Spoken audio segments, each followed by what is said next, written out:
2014년 여름, 수원 영통구에 사는 서혜진은 자신이 평생 가장 후회하게 될 결정을 그때는 가족을 위한 가장 좋은 선택이라고 믿고 있었다. 그녀의 가족은 겉으로 보기엔 특별할 것 없는 평범한 한국의 중산층 가정이었다. 남편 서동민은 경기도 화성에 있는 산업설비 관련 중견기업에서 기술관리직으로 오래 일해온 성실한 가장이었다. 딸 서민지는 서울의 한 대학에 갓 입학한 19살 신입생이었다. 남들 눈에는 안정적인 가족처럼 보였지만 그 안정은 오랜 시간의 절약과 인내 위에 겨우 유지되고 있었다. 서혜진은 늘 가족에게 미안함을 품고 살았다. 남편은 늘 바빴고 딸은 입시를 지나 성인이 되기까지 또래들처럼 많은 것을 누리지 못했다고 생각했다. 그래서 2014년 여름 처음으로 해외여행다운 여행을 가자는 이야기가 나왔을 때 그녀는 그 제안을 붙잡았다. 부산에서 출발하는 국제 크루즈 여행이었다. 한국인 가족 단위 관광객이 꽤 많았고 동남아 여러 항구를 들르는 일정이었다. 여행사 설명회에서는 안전하고 편안한 가족 여행이라고 강조했다. 서혜진은 그 말을 믿었다. 민지는 출발 전부터 들떠 있었다. 대학에 입학한 뒤 처음 맞는 자유로운 여름이었다. 동민 역시 오랜만에 회사 업무에서 벗어나 가족과 시간을 보낼 수 있다는 사실을 나쁘지 않게 받아들였다. 서혜진은 그 여행이 가족의 기억 속에서 오래 남을 따뜻한 추억이 될 거라고 생각했다. 하지만 어떤 기억은 오래 남는다는 말만 같을 뿐 전혀 다른 방식으로 사람을 붙잡는다. 여행 초반은 평범했다. 한국인 관광객들 특유의 익숙한 분위기, 단체 사진, 면세점 이야기, 음식에 대한 평가, 일정표를 확인하는 가족들. 민지는 또래답게 새로운 장소마다 관심을 보였고 동민은 그런 딸을 보며 오랜만에 웃는 표정을 지었다. 서혜진은 그것만으로 충분하다고 느꼈다. 문제가 시작된 건 일정 중 필리핀 마닐라에 기항한 날이었다. 한국 관광객들이 많이 찾는 일정이었고 짧은 자유시간이 주어졌다. 가족은 항구 인근 상업구역에서 시간을 보내기로 했다. 민지는 혼자 잠깐 주변을 둘러보고 싶다고 했다. 성인이 된 딸이었다. 해외여행 경험은 많지 않았지만 항구 주변은 관광객들로 붐비는 곳이었고 위험해 보이지 않았다. 서혜진은 오래 고민하지 않았다. 그 결정이 인생을 갈라놓을 줄 몰랐다. 약속된 시간이 지나도 민지는 돌아오지 않았다. 처음엔 대수롭지 않게 여겼다. 휴대전화가 잘 안 될 수도 있고 구경하다 시간을 놓쳤을 수도 있었다. 하지만 시간이 더 지나자 서동민이 먼저 민지를 찾아보겠다고 했다. 그것이 서혜진이 남편을 마지막으로 본 순간이었다. 처음 30분은 혼란이었다. 1시간째가 되자 불안이 현실이 되기 시작했다. 2시간이 지나자 상황은 설명이 불가능해졌다. 민지도 동민도 연락이 닿지 않았다. 서혜진은 주변을 뒤지고 관광객들에게 묻고 상점 직원들에게 사진을 보여주고 선박 직원에게 도움을 요청했다. 하지만 누구도 두 사람을 본 적이 없다고 했다. 시간은 계속 흘렀다. 크루즈는 정해진 시간에 출항해야 했다. 선사 측은 현지 경찰에 신고 절차를 밟겠다고 했지만 서혜진이 느끼기엔 모든 대응이 너무 느렸다. 가족이 사라졌는데 시스템은 서류 순서를 따라 움직였다. 한국 국적자, 필리핀 현지, 국제관광선, 관할 문제. 누구의 일이기도 하고 동시에 누구의 일이 아니기도 한 상황. 서혜진은 남겨졌다. 혼자. 그날 이후 그녀 인생의 시간은 완전히 다른 방식으로 흐르기 시작했다. 처음 몇 주 동안은 현실감이 없었다. 한국으로 돌아온 뒤에도 문이 열리면 민지가 들어올 것 같았고 남편에게 연락이 올 것 같았다. 경찰 조사에서는 같은 질문이 반복됐다. 마지막으로 본 시간. 민지가 입고 있던 옷, 남편의 휴대전화 상태. 가족 관계. 경제 문제. 가정불화 여부. 어느 순간부터 질문은 더 차가워졌다. 남편이 자발적으로 사라졌을 가능성. 딸과 함께 잠적했을 가능성. 보험 문제. 채무 문제. 서혜진은 그 질문들이 자신을 의심하는 것처럼 느껴졌다. 하지만 더 무서운 건 시간이 지나면서 아무도 확신을 갖지 못한다는 사실이었다. 초기엔 언론도 관심을 보였다. 해외에서 실종된 한국인 가족. 젊은 대학생 딸과 가장이 동시에 사라진 사건. 방송 인터뷰 요청도 있었다. 하지만 세상은 빨랐다. 새로운 사건이 생기면 이전 비극은 밀려났다. 몇 달 후에는 사람들의 기억에서 희미해졌다. 서혜진만 그대로 남았다. 수원, 서울, 인천, 부산. 실종 전단은 그녀 삶의 일부가 됐다. 한국 사람들은 처음엔 따뜻했다. 안타까워했고 도와주겠다고 했다. 온라인 커뮤니티에도 글이 올라왔다. 하지만 시간이 지나자 반응도 달라졌다. 가짜 제보. 관심을 끌기 위한 장난. 돈을 요구하는 연락. 민지를 봤다는 사람들. 필리핀에서 봤다는 사람. 태국에서 봤다는 사람. 말레이시아에서 봤다는 사람. 한 번은 부산에서 봤다는 연락도 왔다. 그때마다 서혜진은 무너졌다가 다시 일어났다. 경찰도 최선을 다했다고 말했다. 하지만 해외 사건이었다. 필리핀 현지 수사와 한국 경찰, 국제 공조, 출입국 기록, 확인되지 않는 목격담. 시간이 지날수록 사건은 점점 식어갔다. 서혜진에게 가장 견디기 힘들었던 건 희망이 남아있다는 사실이었다. 완전히 포기할 수 있을 만큼 확실한 비극도 아니었다. 그렇다고 기대할 수 있을 만큼 좋은 소식도 없었다. 애매한 고통이 가장 오래 사람을 괴롭혔다. 2015년, 2016년, 2017년, 2018년, 2019년. 시간은 계속 지나갔다. 민지가 대학을 졸업했어야 할 시기. 취업을 준비했어야 할 시기. 첫 사회생활을 시작했어야 할 시기. 그 모든 시간이 서혜진에게는 빈자리로만 남았다. 서동민 역시 마찬가지였다. 어느 순간부터 주변 사람들은 남편 이야기를 조심스럽게 피했다. 실종자 가족에게는 위로조차 시간이 지나면 어려워진다. 무슨 말을 해야 할지 모르기 때문이다. 2020년이 되자 사건은 사실상 미제에 가까워졌다. 공식적으로 그렇게 말하지는 않았지만 서혜진은 분위기로 알 수 있었다. 사람들의 시선, 경찰의 설명 방식, 연락 횟수, 모든 것이 달라져 있었다. 하지만 그녀는 포기하지 않았다. 포기하면 정말 끝이라고 믿었기 때문이다. 그날도 같은 마음이었다. 6해가 지났지만 그녀는 여전히 가족 사진을 버리지 못했고 오래된 실종 전단 파일을 정리하고 있었다. 민지의 사진 속 얼굴은 여전히 19이었다. 시간은 서혜진에게만 흘렀고 사진 속 가족은 멈춰 있었다.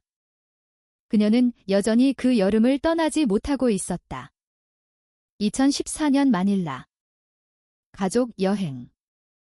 잠깐의 자유시간. 사라진 딸. 뒤따라 사라진 남편. 그날의 몇십 분이 6해를 집어삼켰다. 그리고 서혜진은 아직 모르고 있었다. 2020년이 끝나기 전에 자신이 다시 딸의 이름을 실제로 부르게 될 줄은? 2020년 초 서혜진은 이미 어떤 표정을 지어야 하는지 잊어버린 사람이 되어 있었다. 주변 사람들은 그녀를 보면 늘 같은 말을 했다. 아직도 포기하지 않았냐고. 이제는 자신을 위해 살아야 하지 않겠냐고. 시간이 이렇게 지났는데 현실을 받아들여야 하지 않겠냐고. 그 말들이 악의에서 나온 건 아니라는 걸 그녀도 알고 있었다. 한국에서는 실종 사건 초기에 모두가 함께 분노하고 안타까워한다. 뉴스가 나오고 인터넷 기사 댓글이 쏟아지고 온라인 커뮤니티에 목격 제보가 올라온다. 하지만 시간이 지나면 분위기가 바뀐다. 사람들은 점점 조심스러워지고 결국 침묵하게 된다. 희망을 말하는 것도 잔인할 수 있다는 걸 알기 때문이다. 서혜진은 그런 침묵 속에서 6년을 버텼다. 2014년부터 2020년까지 그녀 삶은 사실상 멈춰 있었다. 수원 영통구의 오래된 아파트 안에는 시간이 두 개로 나뉘어 존재했다. 현실의 시간과 서혜진이 멈춰 있는 시간. 현실의 시간 속에서는 대한민국이 바뀌고 있었다. 정권이 바뀌고 경제 뉴스가 쏟아지고 새로운 연예인이 등장하고 휴대전화 모델이 바뀌고 사람들의 일상이 변했다. 하지만 서혜진에게 시간은 늘 마닐라 그날에 멈춰 있었다. 민지가 실종됐던 19. 동민이 사라졌던 48. 그 숫자는 그녀 머릿속에서 한 번도 움직이지 않았다. 처음 1년 동안은 경찰 연락이 꽤 자주 왔다. 국제공조 관련 진행 상황. 필리핀 현지 수사 협조 여부. 출입국 기록 검토. 공항 CCTV 검토 가능성. 하지만 시간이 흐를수록 연락은 줄었다. 담당 형사도 몇 번 바뀌었다. 새로운 담당자가 배정될 때마다 서혜진은 처음부터 다시 설명해야 했다. 가족관계. 실종 당일 상황. 민지가 어떤 아이였는지. 동민의 성격. 경제적 문제는 없었는지. 남편이 자발적으로 잠적할 가능성. 딸과 갈등은 없었는지. 그 질문을 들을 때마다 서혜진은 이상한 기분이 들었다. 마치 실종된 가족이 아니라 자신이 신문받는 사람처럼 느껴졌다. 하지만 그녀는 참았다. 혹시라도 단 하나의 가능성이라도 놓칠까봐. 그 과정에서 그녀는 한국의 실종 사건 가족들이 어떤 시간을 사는지 너무 잘 알게 됐다. 처음엔 경찰도 열심히 한다. 언론도 관심을 가진다. 주변 사람들도 함께 걱정한다. 하지만 시간이 지나면 사건은 현재형이 아니라 과거형이 된다. 서혜진만 여전히 현재형이었다. 그녀는 인터넷 카페에 실종자 찾기 글을 계속 올렸다. 맘카페에도 올렸다. 지역 커뮤니티에도 올렸다. 실종자 제보 사이트에도 등록했다. 예전 방송 영상을 다시 공유했다. 가끔 누군가 댓글을 남겼다. 필리핀에서 봤어요. 비슷한 사람을 본 것 같아요. 혹시 태국 아닐까요? 이 사진 속 여자랑 닮았어요. 처음 몇 번은 심장이 뛰었다. 사진을 확대해보고 경찰에 전달하고 잠도 못 자고 결과를 기다렸다. 하지만 대부분 헛수고였다. 더 나쁜 경우도 있었다. 어떤 사람은 정보를 주겠다며 돈을 요구했다. 어떤 사람은 민지가 살아있다고 확신한다며 해외 송금을 요청했다. 한 번은 부산까지 갔다가 완전히 다른 사람이라는 걸 확인하고 돌아온 적도 있었다. 한 번은 서울역 근처에서 비슷한 여성을 봤다는 연락을 받고 밤늦게 올라간 적도 있었다. 그럴 때마다 돌아오는 길이 가장 힘들었다. 희망이 사라지는 속도가 절망보다 더 잔인했다. 주변 친척들도 조금씩 거리를 뒀다. 처음엔 함께 찾아주던 사람들도 각자 삶으로 돌아갔다. 그건 이상한 일이 아니었다.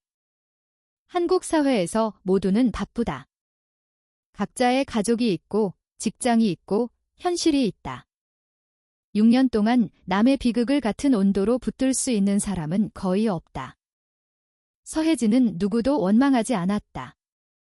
그저 자신만 시간이 멈췄다는 사실이 더 선명해졌을 뿐이었다. 2020년이 되자 분위기는 더욱 달라졌다. 담당 경찰도 더 이상 적극적인 표현을 쓰지 않았다. 가능성을 검토해보겠습니다. 추가 자료를 확인하겠습니다. 필요하면 연락드리겠습니다. 이런 말들은 사실상 아무 진전이 없다는 뜻이라는 걸 그녀도 알고 있었다. 그리고 어느 날 경기 남부 경찰청에서 연락이 왔다. 서혜진은 그날도 기대하지 않았다. 오히려 익숙한 절차라고 생각했다. 하지만 형사의 말은 이전과 달랐다. 직접적으로 냉정했다. 국제공조는 계속 유지되지만 우선순위가 크게 낮아졌다고 했다. 새로운 증거나 구체적인 제보 없이는 적극 수사가 어렵다고 했다. 6년이 지났다는 말이 여러 번 나왔다. 현실적으로 사건 해결 가능성이 낮아졌다는 표현도 나왔다. 그 말은 정중했지만 의미는 분명했다. 이제 사실상 사건을 접으라는 이야기였다. 서혜진은 통화를 끊고 한동안 아무 생각도 하지 못했다. 이상하게 눈물도 나지 않았다. 6년 동안 계속 듣던 말이었는데 이번에는 정말 마지막처럼 들렸다. 그날 집 안을 정리하다 오래된 상자를 꺼냈다. 민지의 대학 입학 서류, 가족 여행 일정표, 크루즈 예약 확인서, 실종 전단 시안, 처음 만들었던 포스터, 수정된 포스터, 나이가 반영된 몽타주 이미지, 경찰 명함들, 국제전화 기록. 수많은 종이가 6년을 증명하고 있었다. 그녀는 자신이 무엇을 위해 버텨왔는지 갑자기 알 수 없었다. 민지가 정말 살아있을까? 동민은 정말 어디에 있을까? 아니면 이미 세상에 없는 걸까? 그 질문은 6년 동안 하루도 빠지지 않았다. 그런데 바로 그날 오후 예상하지 못한 전화가 걸려왔다. 처음 보는 번호였다. 인천 지역 번호였다. 서혜진은 무심코 받았다. 상대는 여성 목소리였다. 자신을 김서연이라고 소개했다. 처음 듣는 이름이었다. 그 여성은 수원에서 몇 년 살았던 적이 있다고 했다. 지금은 인천에서 일하고 있다고 했다. 그리고 아주 조심스럽게 본론을 꺼냈다. 서혜진의 딸 사진을 기억한다고. 실종 전단에서 여러 번 봤다고. 오늘 비슷한 여성을 봤다고. 서혜진은 아무 말도 하지 않았다. 너무 익숙한 시작이었다. 그동안 이런 전화가 너무 많았다. 조심스러운 목소리. 확신하는 말투. 정말 비슷했어요. 분명 기억나요? 도와드리고 싶어요. 결국 대부분 거짓이었다. 서혜진은 지쳐 있었다. 이번에도 그럴 거라고 생각했다. 그래서 냉정하게 반응했다. 확실하지 않으면 이런 연락하지 말아달라고. 이런 장난은 너무 잔인하다고. 하지만 김서연은 태도가 달랐다. 돈 이야기를 하지 않았다. 개인적인 도움을 요구하지도 않았다. 오히려 자신이 직접 경찰에 신고하겠다고 말했다. 인천경찰서로 가겠다고 했다. 공식 제보로 남기겠다고 했다. 그 순간 서혜진은 잠시 말을 잃었다. 그건 지금까지와 다른 반응이었다. 보통 사기꾼들은 경찰 이야기가 나오면 사라졌다. 하지만 이 여성은 먼저 경찰을 언급했다. 서혜진은 처음으로 조금 흔들렸다. 김서연은 자신이 봤던 여성을 설명했다. 나이대, 얼굴형, 눈매, 머리색. 서혜진은 무서웠다. 설명이 너무 구체적이었다. 그래서 오히려 더 믿기 어려웠다. 그런데 몇 시간도 지나지 않아 경찰 쪽에서 연락이 왔다. 실제로 인천에서 공식 제보가 접수됐다고. 여성 제보자가 상세한 진술을 남겼다고. 서혜진은 숨이 막히는 기분이었다. 이번엔 정말 다른 걸까? 아니면 더 정교한 희망 고문일까?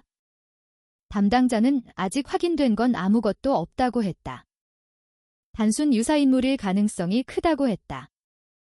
괜히 직접 움직이지 말라고도 했다. 하지만 서혜진은 이미 평정을 잃고 있었다. 6년 동안 꺼지지 않았던 감정이 다시 살아나기 시작했다. 그리고 그 감정은 늘 위험했다. 희망. 그날 밤, 그녀는 처음으로 6년 전처럼 민지 사진을 오래 바라봤다. 19살. 환하게 웃고 있었다. 그 얼굴이 지금 25이어야 했다. 하지만 그녀는 25의 민지를 본 적이 없었다. 시간이 지나도 어머니 머릿속 자식 얼굴은 마지막 기억에서 멈춘다. 서혜진도 그랬다. 그런데 지금 인천 어딘가에 누군가가 그 얼굴을 봤다고 말하고 있었다. 그녀는 자신에게 계속 말했다. 기대하지 말자. 또 상처받는다. 하지만 이미 늦었다. 6년 동안 죽지 않고 남아있던 희망은 다시 움직이기 시작했다. 서혜진은 그날 밤 거의 잠들지 못했다. 지난 6년 동안 이런 밤은 여러 번 있었다. 누군가 민지를 봤다고 했던 날들. 새로운 제보가 들어왔던 날들. 경찰이 다시 연락했던 날들. 하지만 대부분의 밤은 다음 날이 되면 아무 의미 없는 시간으로 남았다.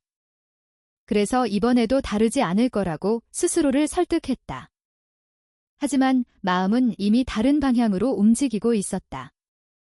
김서연이라는 이름의 여성이 남긴 말들이 계속 머릿속에 남았다. 특히 한 문장이 계속 반복됐다. 실종 전단에서 여러 번 봤다는 말. 그 말은 중요했다. 그건 즉흥적으로 지어낸 반응처럼 들리지 않았다. 수원에서 살았다고 했던 말도 마찬가지였다. 서혜진은 기억을 더듬었다.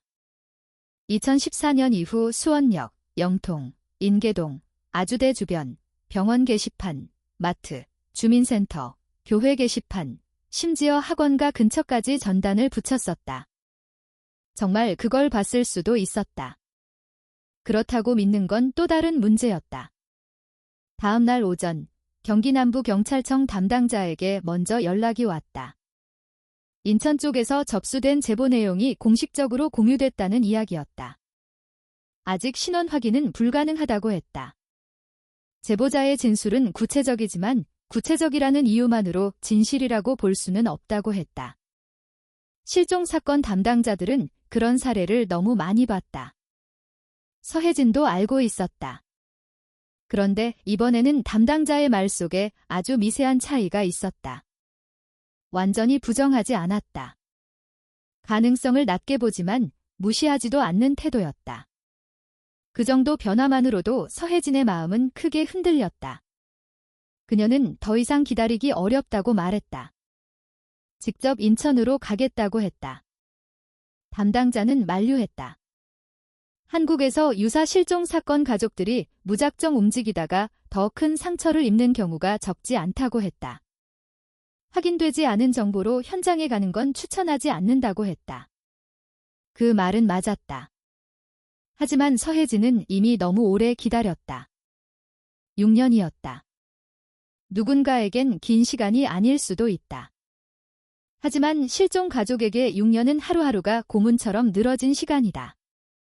그녀는 더는 기다리라는 말을 견딜 수 없었다. 오후 무렵 김서연에게 다시 연락이 왔다. 그녀는 실제로 인천경찰서에 다녀왔다고 했다. 간단한 진술만 한 게 아니었다. 자신이 본 사람의 특징을 꽤 상세히 설명했다고 했다. 언제 봤는지, 어디서 봤는지, 누구와 있었는지. 서혜진은 심장이 이상하게 조용해지는 걸 느꼈다. 너무 큰 충격 앞에서는 오히려 감정이 무뎌진다. 그녀는 조심스럽게 물었다. 왜 그렇게까지 해주느냐고. 김서연은 오래 망설이지 않았다. 자신도 아이를 키우는 엄마라고 했다. 실종 가족의 고통을 뉴스로만 보다가 실제 전단을 계속 보게 되면서 잊히지 않았다고 했다. 그리고 어제 봤던 여성이 그 얼굴과 너무 닮아 그냥 지나칠 수 없었다고 했다. 그 설명은 담담했지만 이상하게 진심처럼 들렸다. 서혜진은 자신이 경계심을 내려놓고 있다는 걸 깨달았다. 그게 두려웠다.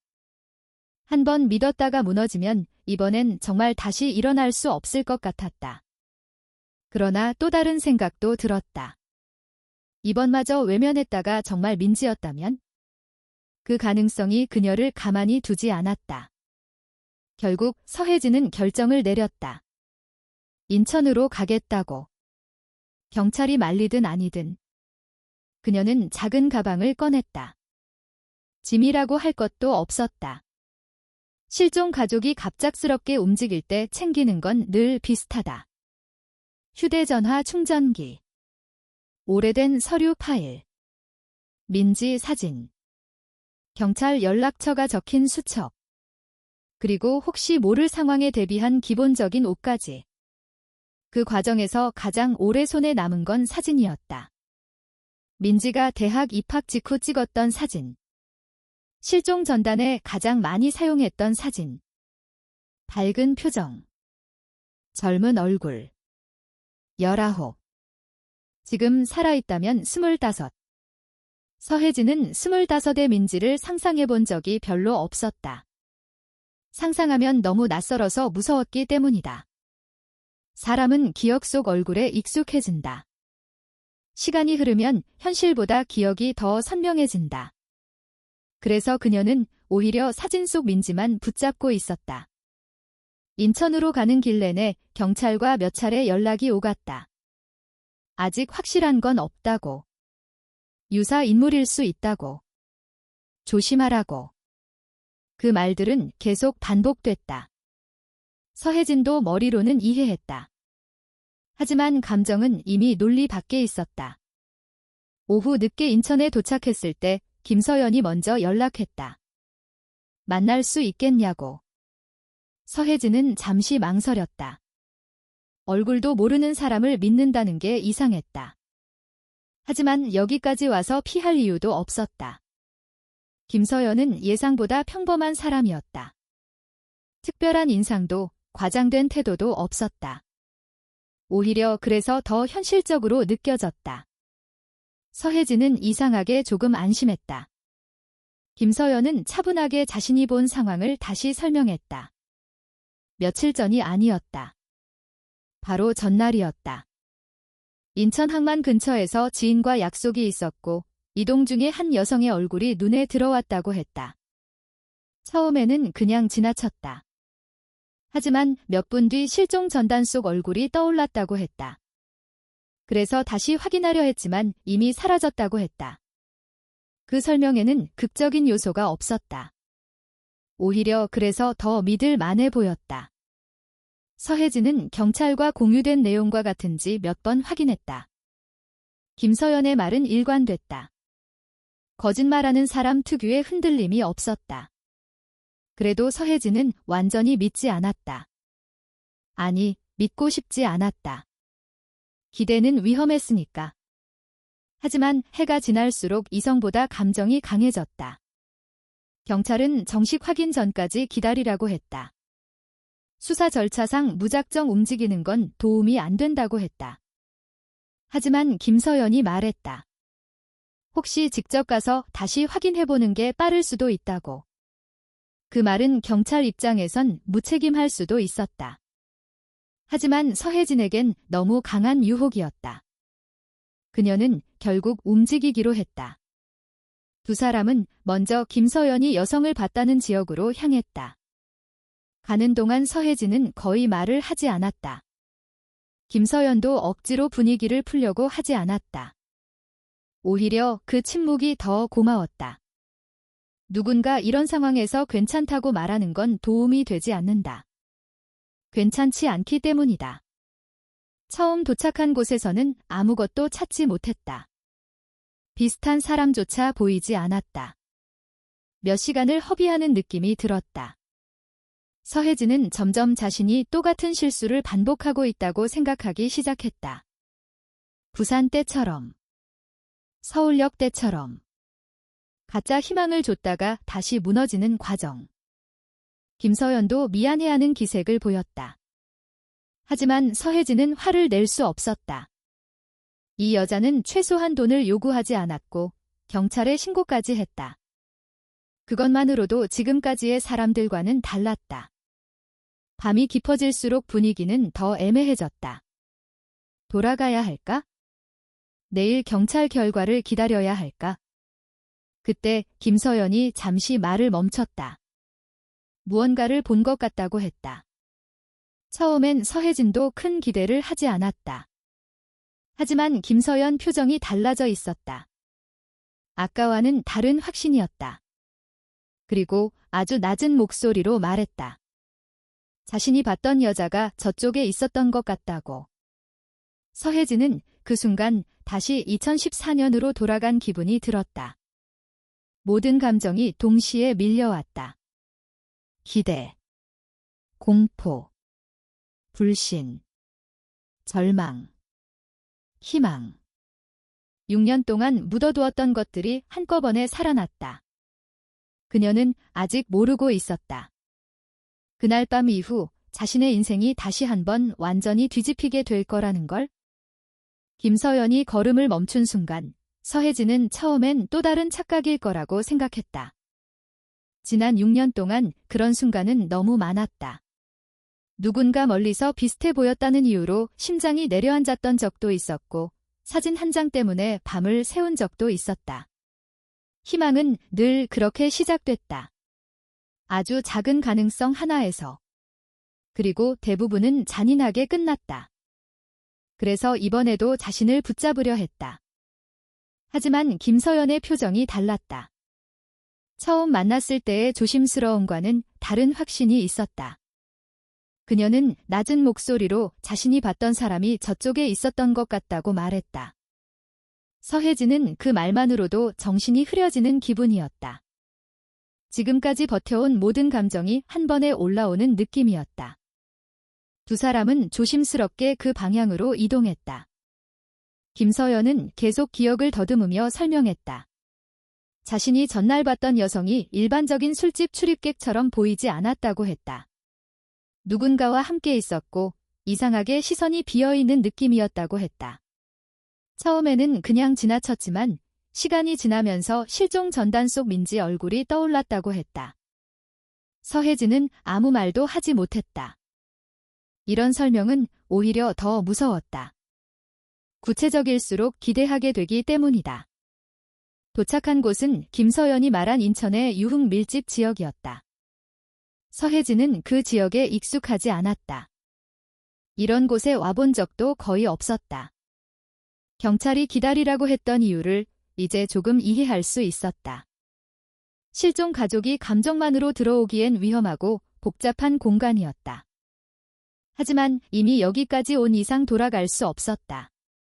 두 사람은 처음 김서연이 봤다고 했던 건물을 다시 확인했다. 하지만 아무런 성과가 없었다. 직원들도 협조적이지 않았다. 사진을 보여줘도 본 적 없다고 했다. 시간이 흐를수록 서혜진의 마음은 다시 무너져갔다. 또 틀린 걸까? 또 잘못된 희망이었을까? 그런데 김서연이 갑자기 시선을 멈췄다. 이번엔 망설임이 없었다. 그녀는 분명히 말했다. 저 사람이었다고. 서혜진은 본능적으로 그 방향을 따라갔다. 그리고 그 순간 시간이 멈춘 것 같았다. 유리 너머에 한 여성이 있었다. 처음에는 그냥 낯선 사람처럼 보였다. 6년은 사람을 바꾼다. 19과 25은 같은 얼굴일 수 없다. 게다가 서혜진은 지난 6년 동안 25의 민지를 상상하지 못한 사람이었다. 그런데도 이상했다. 완전히 낯설어야 하는데 완전히 낯설지 않았다. 설명할 수 없는 익숙함이 있었다. 서혜진은 자신이 잘못 보고 있는 건 아닌지 몇 번이고 확인했다. 얼굴선, 눈, 표정. 그 모든 게 너무 낯설면서도 너무 익숙했다. 김서연은 거의 확신에 가까운 목소리로 말했다. 어제 봤던 사람이 맞다고. 서혜진은 더 이상 이성적으로 생각할 수 없었다. 그 여성이 정말 민지인지 아닌지 확인해야 한다는 생각밖에 없었다. 그녀는 직원에게 사진을 보여주며 물었다. 직원은 짜증스러운 반응을 보였다. 처음엔 모른다고 했다. 그 여성은 다른 이름이라고 했다. 여기서 일하는 사람이라고 했다. 서혜진은 그 설명을 받아들일 수 없었다. 사진 속 민지는 19이었고 지금 유리 너머 여성은 25이어야 했다. 달라졌어도 어머니는 안다고 믿고 싶었다. 직원은 더 이상 문제를 만들지 말라고 했다. 하지만 서혜진은 물러설 수 없었다. 6년이었다. 6년 동안 찾던 딸일 수도 있는데 그냥 돌아가라는 말을 받아들일 수 없었다. 김서연이 경찰에 다시 연락했다. 이미 제보 기록이 있었기 때문에 상황 설명은 빠르게 진행됐다. 서혜진은 유리 너머 여성을 계속 바라봤다. 그 여성은 이상하게 반응이 둔했다. 서혜진을 알아보는 기색도 없었다. 오히려 상황 자체를 제대로 이해하지 못하는 것처럼 보였다. 그게 서혜진을 더 혼란스럽게 만들었다. 민지라면 왜 저럴까? 민지가 아니라면 왜 이렇게 닮았을까? 직원이 점점 거칠어졌다. 문제를 만들면 경찰을 부르겠다고 했다. 김서연은 이미 경찰이 오고 있다고 말했다. 그 순간 분위기가 달라졌다. 직원의 태도도 바뀌었다. 그때 한 남자가 나타났다. 직원보다 더 높은 위치처럼 보이는 사람이었다. 그는 상황을 듣자마자 단호하게 말했다. 서혜진이 찾는 사람은 민지가 아니라고. 그 여성은 다른 이름으로 일하는 사람이라고. 착각이라고. 말은 단호했지만 어딘가 불안정했다. 서혜진은 오히려 그 태도에서 더 큰 의심을 느꼈다. 정말 아무 문제가 없다면 왜 저렇게 민감할까? 경찰이 도착하기 직전 상황은 갑자기 더 이상해졌다. 그 남자가 유리 너머 여성을 데리고 이동하려고 한 것이다. 서혜진은 그 순간 직감했다. 무언가 잘못됐다고. 아니면 너무 늦을 수도 있다고. 그녀는 그 여성을 그냥 보내면 안 된다고 생각했다. 김서연도 같은 생각이었던 것 같았다. 이미 경찰은 가까이 오고 있었다. 남자는 계속 서두르는 기색이었다. 그리고 경찰이 도착하자 태도가 완전히 달라졌다. 처음엔 침착하게 설명하려 했다. 하지만 신분 확인 이야기가 나오자 눈빛이 바뀌었다. 서혜진은 그 변화를 놓치지 않았다. 그 남자는 갑자기 도망치려 했다. 그 순간 모든 게 뒤집혔다. 정말 아무 문제 없는 상황이라면 도망칠 이유가 없다. 경찰은 즉시 그를 제압했다. 한국 경찰 특유의 빠른 대응이었다. 짧은 시간 안에 상황은 완전히 통제됐다. 남성의 소지품 검사도 바로 진행됐다. 그 과정에서 경찰 분위기가 더 무거워졌다. 서혜진은 구체적인 내용을 듣지 못했지만 단순한 유흥업소 문제는 아니라는 걸 직감했다. 그리고 그 여성이 경찰 보호 아래 분리됐다. 그때 서혜진은 처음으로 가까이서 얼굴을 볼 수 있었다. 가까이에서 본 얼굴은 더 충격적이었다. 너무 많이 변해 있었다. 너무 낯설었다. 하지만 이상하게 어떤 순간엔 민지가 분명했다. 어떤 순간엔 전혀 아니었다. 그 혼란이 서혜진을 미치게 만들었다. 그 여성은 정상적인 상태처럼 보이지 않았다. 시선이 불안정했고 말도 흐릿했다. 무언가에 의존하고 있는 사람처럼 보였다. 경찰도 그 점을 바로 파악했다. 현장 확인만으로 신원 판단은 어렵다고 했다. 의료 확인이 먼저 필요하다고 했다. 서혜진은 무너질 것 같았다. 여기까지 왔는데 아직도 확실한 게 없었다. 김서연이 조용히 곁에 있었다. 그 존재가 이상하게 버팀목이 됐다. 완전히 혼자였다면 서혜진은 이미 무너졌을지도 몰랐다. 경찰은 여성을 보호 조치하에 이동시키기로 했다. 그 과정에서 임시 신분 확인이 진행됐다. 처음 나온 이름은 서민지가 아니었다. 전혀 다른 이름이었다. 그 말을 들은 순간 서혜진 머릿속이 하얘졌다. 역시 아니었던 걸까? 또 틀렸던 걸까? 또 같은 고통을 반복하는 걸까? 6년 동안 버텨왔던 마지막 희망이 여기서 끝나는 걸까? 그런데 경찰 중 한 명이 말했다. 정식 확인이 더 필요하다고. 서류상 이름만으로 판단할 수 없다고. 그 말 한마디가 다시 희망을 살렸다. 서혜진은 그게 더 괴로웠다. 차라리 확실히 아니라고 하면 끝낼 수 있었을지도 몰랐다. 하지만 지금은 아니었다. 희망도 절망도 아직 확정되지 않았다. 그리고 그것이 가장 잔인한 상태였다. 그날 밤 서혜진은 처음으로 생각했다. 어쩌면 자신이 정말 민지 바로 앞까지 왔을지도 모른다고. 서혜진은 그날 밤 시간이 어떤 방식으로 흘렀는지 정확히 기억하지 못했다. 몇 분이었는지 몇 시간이었는지조차 분명하지 않았다. 실종 가족에게 시간이란 원래 그런 식으로 흐른다. 너무 느리다가도 어느 순간 갑자기 모든 것이 한꺼번에 밀려든다. 경찰은 그 여성을 우선 보호조치 대상으로 분류했다. 정상적인 의사소통이 어려워 보인다고 했다. 간단한 질문에도 반응이 일정하지 않았고 신분 확인 과정에서도 일관성이 없었다. 서혜진은 그 말을 듣는 순간 이상한 죄책감을 느꼈다. 왜 그런 감정이 드는지 스스로도 이해하지 못했다. 아직 그 여성이 민지인지 확실하지도 않은데 이미 너무 많은 걸 느끼고 있었다. 김서연은 여전히 곁에 있었다. 경찰은 두 사람에게 우선 정식 확인 절차가 필요하다고 설명했다. 한국에서는 이런 경우 절차가 분명하다. 특히 인신매매나 강요, 마약 연루 가능성이 있는 경우엔 단순 신원 확인보다 피해자 보호가 먼저다. 서혜진은 머리로는 이해했다. 하지만 감정은 따라가지 못했다. 그녀가 원하는 건 단 하나였다. 저 사람이 민지인지 아닌지. 그것뿐이었다. 임시 확인된 신분증 이름은 서민지가 아니었다. 전혀 다른 이름이었다. 하지만 경찰은 위조 신분 가능성을 배제하지 않았다. 그 말을 들은 순간 서혜진은 다시 희망을 붙잡았다. 그게 얼마나 위험한 감정인지 알면서도.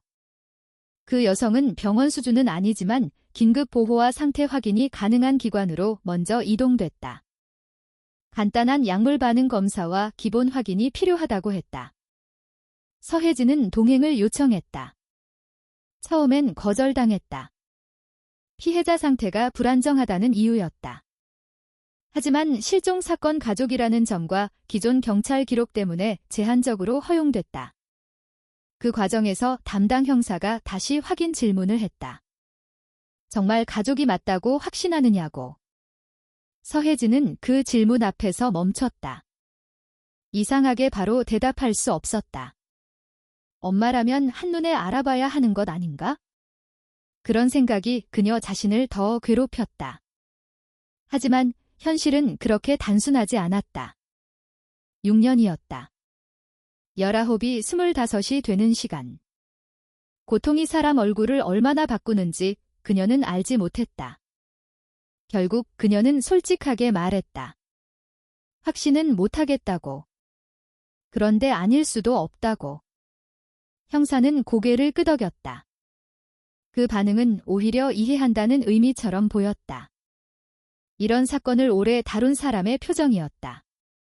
기관에 도착한 뒤 기다림이 시작됐다. 서혜진은 그 시간이 더 끔찍했다고 나중에 기억했다. 무언가 하고 싶지만 아무것도 할 수 없는 시간. 김서연이 중간중간 괜찮냐고 물었지만 서혜진은 대답조차 제대로 하지 못했다. 그녀 머릿속엔 온갖 생각이 떠돌았다. 정말 민지라면 왜 자신을 못 알아봤을까? 정말 민지가 아니라면 왜 이렇게 닮았을까? 민지라면 지난 6년 동안 무슨 일이 있었던 걸까?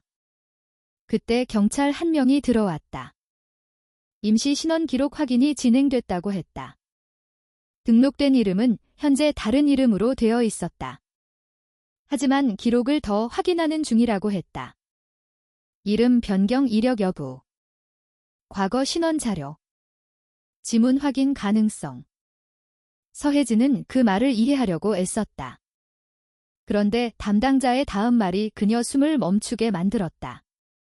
과거 기록 연결 가능성이 있다는 말이었다. 아직 확정은 아니지만. 아직 확정은 아니었다. 그 짧은 문장이 사람을 얼마나 미치게 만드는지 그날 서혜진은 뼈저리게 알았다. 시간이 지나자 여성의 상태가 조금 안정됐다는 이야기가 나왔다. 아직 완전한 진술은 어렵다고 했다. 약물 영향이 있는 것으로 보인다고. 그 설명은 차갑고 공식적이었다. 하지만 서혜진에게는 칼처럼 들렸다. 약물. 그 단어 하나가 너무 많은 걸 암시했다. 민지가 아니길 바라야 하나. 민지라면 더 끔찍한 일이 있었다는 뜻 아닌가? 그녀는 처음으로 희망이 두려워졌다. 그리고 다시 호출이 왔다. 이번엔 경찰 표정이 달랐다. 더 신중했고 더 무거웠다. 형사는 조심스럽게 설명했다. 현재 이름은 가명이거나 변경 신분일 가능성이 높다고. 과거 데이터 대조 결과 서민지와 연결될 가능성이 상당히 높다고. 서혜진은 그 말을 완전히 이해하지 못했다. 그저 마지막 문장만 들렸다. 서민지와 연결될 가능성. 그녀는 그대로 주저앉고 싶었다. 6년이었다. 6년 동안 죽었을지도 모른다고 생각했던 아이. 어딘가 살아있길 바라면서도 차마 확신하지 못했던 아이. 그 아이가 지금 같은 건물 안에 있을 수도 있다는 사실이 현실 같지 않았다. 하지만 아직 절차는 남아 있었다. 정식 확인. 추가 진술. 기록 검토. 한국 시스템은 감정보다 절차를 먼저 따른다. 그게 맞는 방식이기도 하다. 하지만 실종 가족 입장에선 잔인하다. 조금 뒤 여성 쪽에서 반응이 왔다. 완전히 또렷하진 않았지만 기본적인 의사소통이 가능해졌다고 했다. 경찰은 먼저 간단한 질문부터 시작했다. 현재 이름. 최근 기억. 함께 있던 남성. 거주 형태. 답변은 불안정했다. 어떤 건 기억했고 어떤 건 흐릿했다. 경찰은 강하게 밀어붙이지 않았다. 대신 계속 다른 방식으로 확인했다. 그 과정에서 이름 이야기가 다시 나왔다. 그 여성은 현재 이름을 말했다. 하지만 과거 이름 질문에서 반응이 달라졌다고 했다. 서혜진은 더는 숨을 제대로 쉬지 못했다. 그리고 마침내 한 경찰이 서혜진 쪽으로 돌아섰다. 짧게 말했다. 거의 맞는 것 같다고? 거의. 그 단어가 너무 잔인했다. 하지만 몇 분 뒤 진짜 확인이 왔다. 공식 기록 대조 결과. 과거 신원. 이름 변경 흔적. 서민지. 맞다고. 그 순간 서혜진은 아무 소리도 들리지 않았다. 6년 동안 수없이 상상했던 순간이었다. 하지만 실제는 상상과 전혀 달랐다. 기쁨보다 먼저 온 건 충격이었다. 정말 살아있었다는 충격. 그리고 살아있는 동안 무슨 일이 있었을지에 대한 공포. 그녀는 당장 만나게 해달라고 했다. 하지만 경찰은 바로 허용하지 않았다. 상태가 아직 불안정하다고 했다. 피해자 보호가 우선이라고 했다. 서혜진은 거의 무너질 뻔했다. 같은 건물 안에 있는데 6년 만에 찾았는데 바로 만날 수 없다는 게 이해되지 않았다. 하지만 경찰은 단호했다. 한국에서는 이런 경우 피해자 심리 상태를 최우선으로 본다. 억지 상봉은 오히려 위험할 수 있다고 했다. 서혜진은 이를 악물고 기다렸다. 기다리는 동안 체포된 남성에 대한 정보도 조금 들렸다. 정식 확인 전까진 공개할 수 없지만 단순 업소 관계자는 아닌 것 같다고. 조직과 연결 가능성이 있다고. 서혜진은 그 말을 듣고 더 무서워졌다. 민지가 단순히 집을 나간 게 아니라는 뜻이었다. 더 큰 무언가 안에 있었다는 의미였다. 그리고 마침내 허가가 떨어졌다. 짧게 만날 수 있다고. 정서적 충격을 최소화하는 조건으로. 서혜진은 그 순간 자신이 무슨 얼굴을 해야 하는지 몰랐다. 엄마로서 웃어야 하나. 울어야 하나. 사과해야 하나. 미안하다고 해야 하나. 6년 동안 어디 있었냐고 물어야 하나. 하지만 실제 순간은 예상과 달랐다. 여성은 처음엔 서혜진을 제대로 보지 못했다. 여전히 혼란스러워 보였다. 경찰이 조심스럽게 상황을 설명했다. 서혜진은 이름을 부르지 못했다. 겁이 났다. 혹시 아니면 어떡하나. 그런데 아주 잠깐. 정말 아주 잠깐.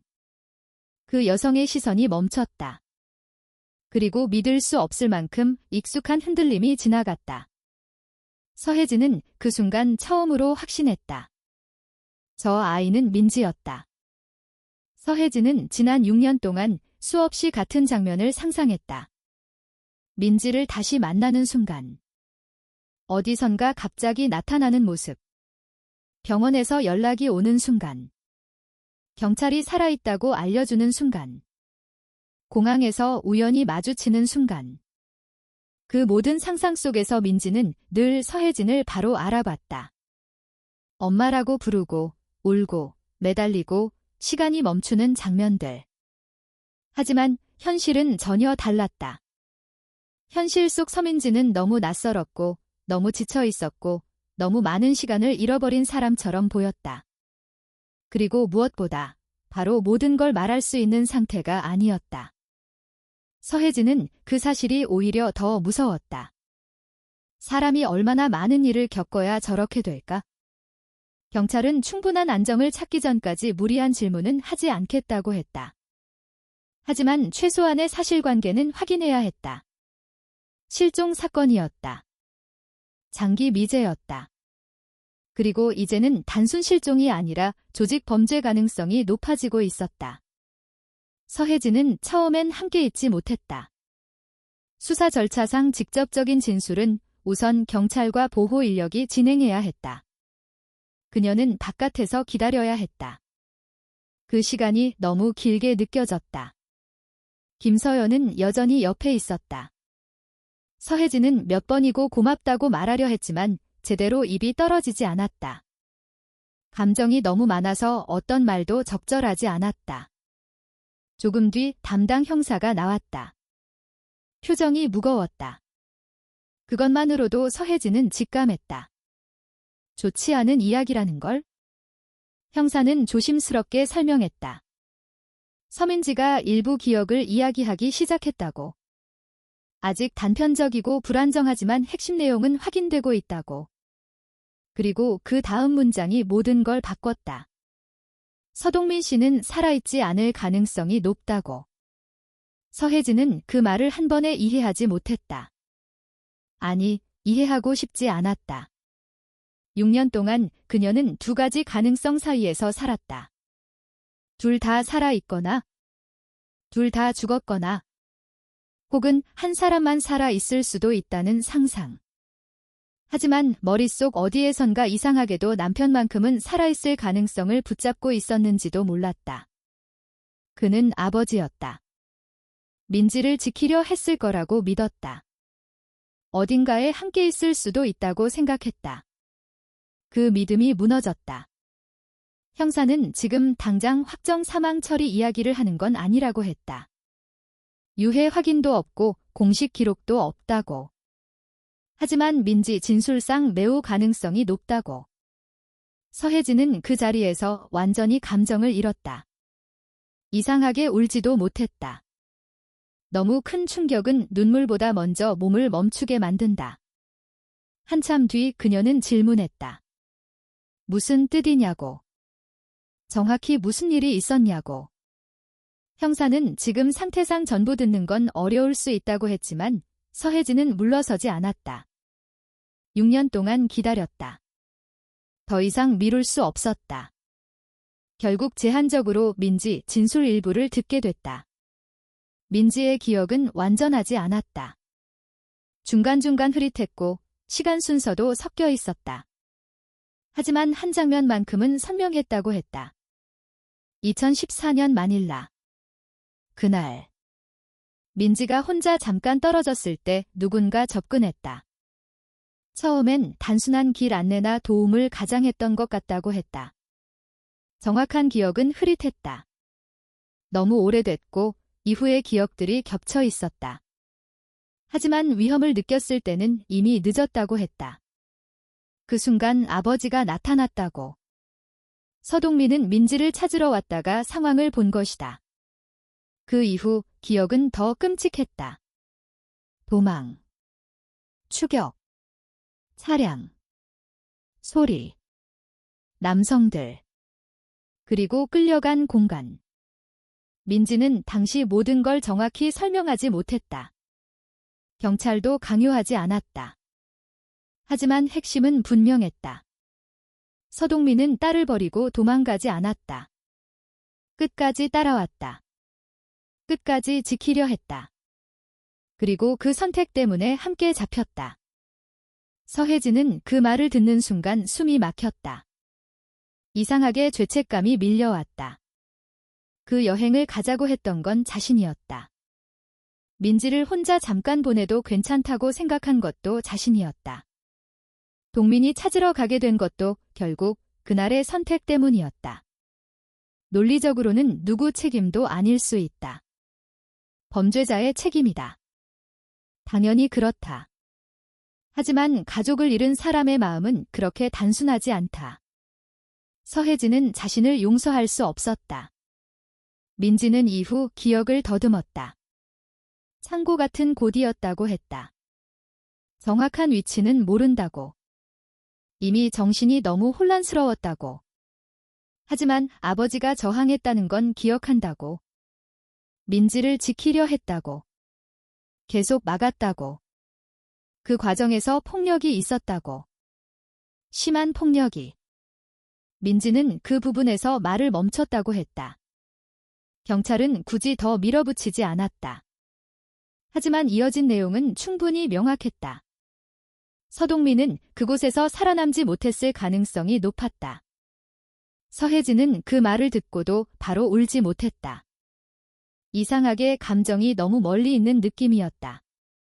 6년 동안 상상했던 수많은 가능성 중 가장 끔찍한 답을 지금 듣고 있었는데도 현실감이 없었다. 형사는 조심스럽게 말했다. 민지 진술이 현재 상태에서 완벽한 증거는 아니라고. 추가 확인이 필요하다고. 하지만 피해자 기억은 매우 중요한 단서라고. 그 말은 절차적으로 맞았다. 그러나 서혜진에게 절차는 더 이상 중요하지 않았다. 남편은 딸을 지키다 죽었을 가능성이 높았다. 그 사실 하나가 그녀를 완전히 부쉈다. 그리고 더 잔인한 건 6년 동안 그녀 마음 한구석에 있었던 의심이었다. 그녀는 누구에게도 말하지 않았지만 가끔 생각했다. 혹시 동민이 자발적으로 사라진 건 아닐까? 혹시 민지와 함께 어딘가 떠난 건 아닐까? 혹시 자신이 몰랐던 무언가가 있었던 건 아닐까? 실종 사건 가족들은 너무 오래 답이 없으면 이상한 상상도 하게 된다. 그 상상이 죄책감이 되어 남는다. 이제 그녀는 그 모든 의심을 평생 짊어져야 했다. 서동민은 도망간 게 아니었다. 도망치지 않았던 사람이었다. 끝까지 가족 곁에 있었던 사람이었다. 그리고 서혜진은 그걸 6년 뒤에야 알게 됐다. 한참 뒤 민지와 잠깐 마주할 기회가 왔다. 민지는 여전히 불안정했다. 하지만 이번엔 아주 짧게 눈을 마주쳤다. 그리고 조용히 물었다. 아버지는 어디 있냐고. 그 질문은 서혜진 심장을 그대로 찢어놓았다. 민지는 아직 완전히 받아들이지 못한 것 같다고 경찰은 설명했다. 기억은 돌아오지만 감정 정리는 따라오지 못하는 상태라고. 약물 영향, 장기 외상, 충격. 모든 게 겹쳐 있었다. 서혜진은 그 질문에 바로 대답하지 못했다. 어떤 엄마가 그런 말을 쉽게 할 수 있을까? 내 아버지는 널 지키다 죽었을 가능성이 높다고. 그걸 어떻게 바로 말할 수 있을까? 그날 밤 서혜진은 처음으로 분명히 알았다. 민지를 찾는 것이 끝이 아니었다. 진짜 고통은 이제 시작이라는 걸? 서혜진은 딸을 찾으면 모든 고통이 끝날 거라고 생각했던 적이 있었다. 6년 동안 그녀를 버티게 만든 유일한 상상이 바로 그것이었다. 민지를 찾는다. 살아있다는 걸 확인한다. 집으로 데려온다. 그리고 천천히 다시 시작한다. 하지만 현실은 그렇게 단순하지 않았다. 사람을 찾는 것과 잃어버린 시간을 되찾는 건 전혀 다른 일이었다. 서민지가 조금씩 진술을 이어가기 시작했을 때 경찰은 매우 조심스러웠다. 한국에서는 장기 외상 피해자, 특히 인신매매나 강제 착취 피해자는 일반 참고인 조사처럼 접근하지 않는다. 심리 안정과 보호가 먼저다. 기억을 끌어내는 방식도 다르다. 강한 압박은 오히려 기억을 망가뜨릴 수 있다. 민지 상태는 전형적인 장기 통제 피해자의 모습과 비슷하다고 했다. 기억이 단절되어 있고, 시간 순서가 흐려져 있고, 어떤 사건은 지나치게 선명한데 어떤 건 거의 비어 있었다. 경찰은 가능한 한 조심스럽게 기록했다. 서혜진은 처음엔 그 과정을 직접 듣고 싶지 않았다. 하지만 결국 듣게 됐다. 엄마로서 알아야 한다고 생각했다. 그리고 그 선택을 평생 후회하게 될지도 모른다고 느꼈다. 민지는 처음 1년 기억이 가장 불안정했다. 납치 직후부터 한동안은 거의 연결이 되지 않는다고 했다. 약물 때문일 수도 있고 극심한 충격 때문일 수도 있다고 전문가가 설명했다. 다만 분명한 건 민지가 한국으로 바로 돌아온 게 아니라는 점이었다. 처음엔 동남아 여러 지역을 이동했다고 했다. 정확한 국가명은 기억이 섞여 있었다. 어떤 장소는 공항 같았고 어떤 곳은 창문 없는 건물 같았다고 했다. 사람 얼굴도 흐릿했다. 하지만 몇 가지는 선명했다. 남자들, 지시, 거부가 허용되지 않는 구조, 그리고 늘 따라다니던 공포. 서혜진은 그 이야기를 들으며 차라리 모르는 편이 나았을지도 모른다고 생각했다. 하지만 이미 너무 늦었다. 민지는 시간이 지나면서 한국어를 거의 쓰지 못하게 됐다고 했다. 억지로 외국어 환경에 노출됐고 한국 이름 대신 다른 이름을 불리기 시작했다고 했다. 그건 단순한 별명이 아니었다. 기존 정체성을 지우는 과정이었다. 경찰도 그 부분에 주목했다. 장기 인신매매 조직에서 흔히 나타나는 패턴이라고 했다. 이름을 바꾸고 기억을 흐리게 만들고 의존 구조를 만든다. 민지는 자신이 언제 한국으로 돌아왔는지도 정확히 모른다고 했다.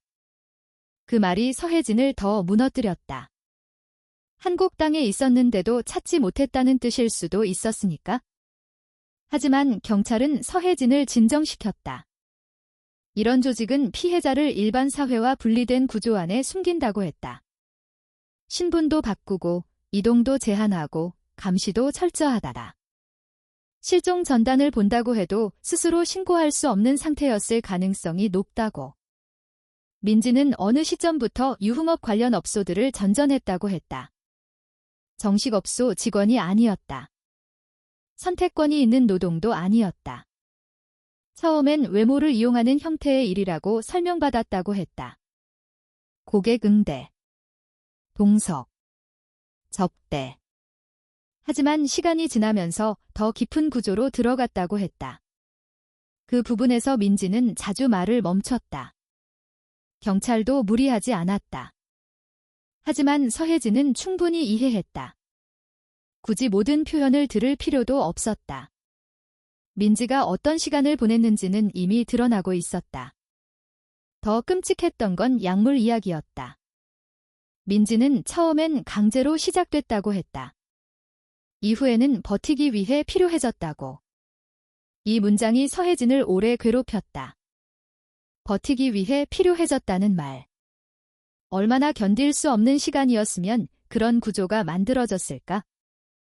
경찰은 이 부분을 매우 심각하게 봤다.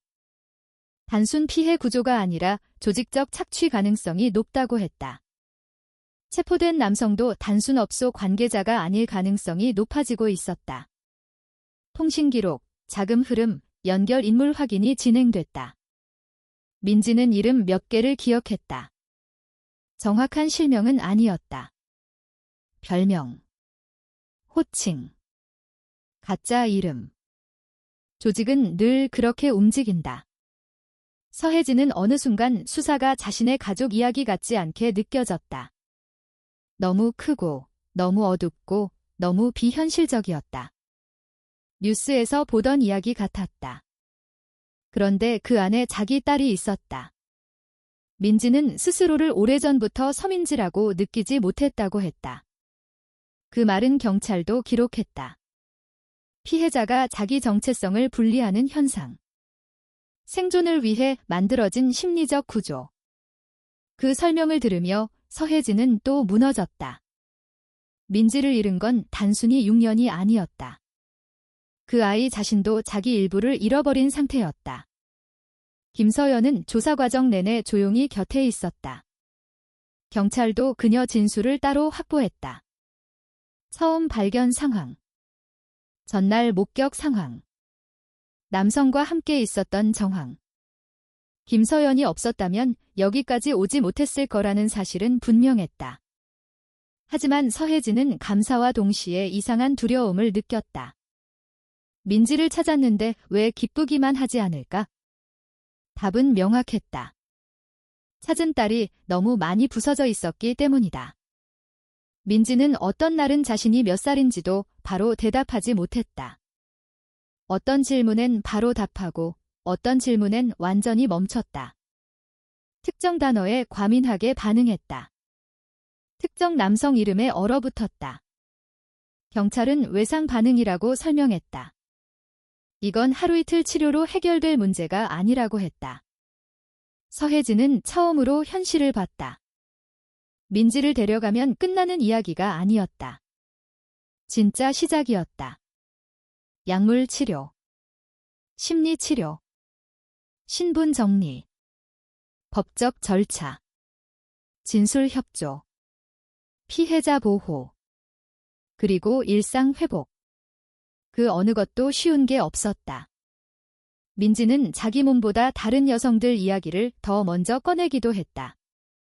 같이 있었던 사람들, 이름이 기억 안 나는 사람들, 없어진 사람들, 사라진 사람들.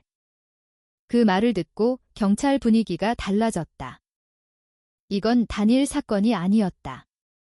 더 큰 구조였다. 민지가 핵심 참고인이 될 수도 있었다. 하지만 서혜진은 그 생각이 싫었다. 딸이 이미 너무 많은 걸 겪었는데 또 싸워야 하나. 또 기억해야 하나. 또 증언해야 하나. 하지만 동시에 알았다. 이걸 끝내지 않으면 다른 누군가가 같은 지옥에 들어갈 수도 있다는 걸. 민지는 여전히 아버지 이야기를 완전히 받아들이지 못했다. 기억은 있지만 감정 정리가 안 되는 상태였다. 그게 오히려 더 현실적이었다. 사람은 극심한 외상 앞에서 감정을 바로 처리하지 못한다. 서혜진도 마찬가지였다. 남편 죽음을 들었지만 아직 제대로 슬퍼하지도 못했다. 민지를 잃었던 6년, 남편까지 잃었다는 사실, 그리고 지금 딸이 어떤 상태인지. 너무 많은 비극이 한 번에 몰려왔다. 밤이 깊어질수록 서혜진은 한 가지를 깨달았다. 실종은 끝났지만 고통은 끝나지 않았다는 걸. 어쩌면 지금부터가 진짜 긴 시간일지도 모른다고. 서혜진은 2020년이 끝나기 전까지 자신이 얼마나 많은 서류에 서명하게 될지 상상해 본 적이 없었다. 실종 신고 관련 문서, 신원 확인 관련 문서, 피해자 보호 동의서, 의료 협조 서류, 수사 협조 자료, 국제 공조 관련 기록, 가족관계 재확인 자료. 어떤 사람들은 딸을 찾았으니 이제 끝났다고 생각할 수도 있었다. 하지만 현실은 전혀 그렇지 않았다. 한국 사회는 체계적이다. 그 체계는 누군가를 보호하기 위해 존재한다. 하지만 동시에 상처 입은 사람에게는 잔인할 만큼 차갑게 느껴질 수도 있다. 서혜진은 그 모든 절차를 견뎌야 했다. 서민지의 신원은 추가 확인을 거쳐 최종적으로 공식 인정됐다. 오래전 실종 신고된 서민지와 현재 발견된 피해자가 동일 인물이라는 점이 확인됐다. 그 문장을 보는 순간에도 서혜진은 이상하게 현실감이 없었다. 문장 하나로 6년이 설명될 수는 없었다. 민지는 우선 보호시설과 의료 지원책에 안으로 들어갔다. 바로 집으로 데려갈 수는 없었다. 그 사실을 처음 들었을 때 서혜진은 받아들이기 어려웠다. 찾았는데 왜 함께 갈 수 없냐고 묻고 싶었다. 하지만 전문가 설명은 분명했다. 장기 착취 피해자는 갑작스러운 환경 변화가 또 다른 충격이 될 수 있다고 했다. 약물 의존 여부도 확인해야 했다. 신체 회복보다 심리 안정이 더 중요할 수도 있다고 했다. 무엇보다 안전 문제가 남아 있었다. 조직 수사가 진행 중이었다. 피해자를 보호하지 않으면 2차 피해 가능성이 있다고 했다. 서혜진은 그 설명을 들으며 겨우 현실을 받아들이기 시작했다. 민지를 찾았다고 해서 바로 2014년 이전으로 돌아가는 건 아니었다. 그런 일은 존재하지 않았다. 민지는 이미 다른 시간을 살아버린 사람이었다. 며칠 동안 경찰 수사는 빠르게 움직였다. 체포된 남성은 처음엔 대부분 부인했다. 자신은 단순업소 관리 인력이라고 주장했다. 피해자 신분은 몰랐다고 했다. 강요는 없었다고 했다. 그런 말들은 너무 익숙한 패턴이라고 경찰은 말했다. 하지만 통신 기록과 연결 인물 추적이 시작되면서 상황은 달라졌다. 민지가 기억하는 일부 정보도 도움이 됐다. 완벽한 기억은 아니었지만 조각들은 충분히 의미가 있었다. 서혜진은 그 과정에서 처음으로 형사들의 태도가 바뀌는 걸 느꼈다. 이전까지는 오래된 실종 사건 가족을 대하는 조심스러운 거리감이 있었다. 하지만 이제는 실제 피해자 구조 사건이 됐다. 모든 것이 현재형이 됐다. 그 사실이 이상하게 씁쓸했다. 실제 피해자가 눈앞에 있어야만 세상이 다시 움직이는 것 같았기 때문이다. 김서연은 며칠 동안 계속 연락을 주고받았다. 필요한 진술도 마쳤다. 서혜진은 몇 번이고 고맙다고 말했다. 하지만 그 말로는 부족했다. 어떤 감사는 말로 표현되지 않는다. 김서연은 늘 같은 대답을 했다. 자신도 그냥 지나칠 수 없었을 뿐이라고. 누구라도 그랬을 거라고. 하지만 서혜진은 알고 있었다. 아무나 그렇게 하지 않는다. 대부분 사람은 모른 척 지나간다. 바쁘고 피곤하고 자기 삶이 있으니까. 그게 나쁜 건 아니다. 그게 현실이다. 그래서 누군가의 작은 용기가 더 크게 남는다. 민지는 조금씩 현실 감각을 회복해갔다.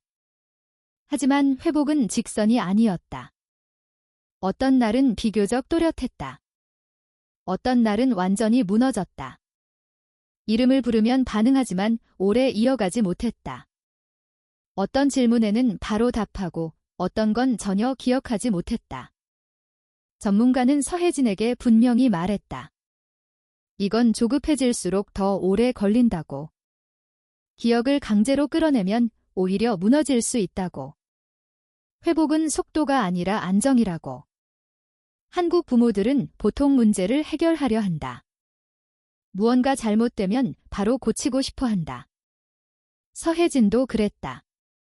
좋은 병원. 좋은 치료. 빠른 회복. 하지만 이번만큼은 달랐다. 이건 고치는 문제가 아니었다. 함께 견뎌야 하는 문제였다. 민지는 어느 날 조심스럽게 물었다. 자신이 정말 한국으로 돌아온 거 맞냐고. 그 질문을 들은 서혜진은 한동안 아무 말도 하지 못했다. 딸은 한국인이었다. 수원에서 자랐다. 한국 대학에 입학했다. 그런데 이제 한국이 현실처럼 느껴지지 않는 상태였다. 그 시간이 얼마나 잔인했는지 그 질문 하나로 충분했다. 서혜진은 그때 처음 울었다. 남편 이야기를 들었을 때도 나오지 않았던 눈물이 그 순간 나왔다. 딸이 자기 나라를 낯설어 한다는 사실이 너무 아팠다. 서동민에 대한 공식 결론은 바로 나오지 않았다. 유해가 없는 이상 절차는 복잡했다. 하지만 경찰은 민지 진술과 정황을 토대로 사건을 매우 심각하게 봤다. 서혜진은 남편 장례를 치르지도 못한 채 남편을 잃은 사람이 됐다. 그건 이상한 고통이었다. 확실한 이별도 아니고 희망도 아닌 상태. 그러나 그녀는 마음속으로 이미 알고 있었다. 동민은 돌아오지 않을 거라는 걸. 그리고 끝까지 민지를 지키려 했다는 걸. 그 사실이 그녀를 무너뜨리면서도 버티게 했다. 2020년 겨울로 접어들 무렵 민지는 조금씩 더 또렷해졌다. 하지만 동시에 현실의 무게도 커졌다. 자신이 잃어버린 시간. 25이지만 비어있는 기억. 친구들과의 단절. 대학. 가족. 아버지. 모든 게 한꺼번에 밀려왔다. 회복은 단순히 살아남는 것과 달랐다. 살아남은 뒤 어떻게 살아갈지를 다시 배우는 일이었다. 서혜진도 마찬가지였다. 그녀 역시 6년 동안 실종자의 가족으로 살았다. 이제는 생존자의 가족으로 살아야 했다. 완전히 다른 삶이었다. 어느 날 민지가 아주 조용히 물었다. 엄마는 왜 포기하지 않았냐고. 서혜진은 한참 답하지 못했다. 정답 같은 건 없었다. 그냥 엄마였기 때문이라고 말할 수도 있었다. 하지만 그 말로는 부족했다. 그녀는 결국 솔직하게 말했다. 포기하면 정말 너를 잃는 것 같았다고. 찾지 못하더라도 기다리는 건 할 수 있었다고. 민지는 오래 아무 말이 없었다. 그 침묵이 더 무거웠다. 그리고 아주 천천히 말했다. 자신은 어느 순간 엄마가 자신을 포기했을 거라고 생각했다고. 그 말을 들은 서혜진은 가슴이 무너졌다. 6년 동안 하루도 포기한 적 없었는데? 민지는 반대로 그렇게 믿고 있었다. 그게 실종과 착취가 사람에게 하는 일이었다. 사람과 사람 사이의 연결을 끊어버린다. 희망을 부정하게 만든다. 가족 기억마저 흔든다. 2020년 마지막 주, 서혜진은 오랜만에 집에 돌아와 민지 방문 앞에 한참 서 있었다. 그 방은 거의 그대로였다. 많은 사람이 그랬다. 이제 정리해야 하지 않겠냐고. 현실적으로 살아야 하지 않겠냐고. 하지만 그녀는 정리하지 않았다.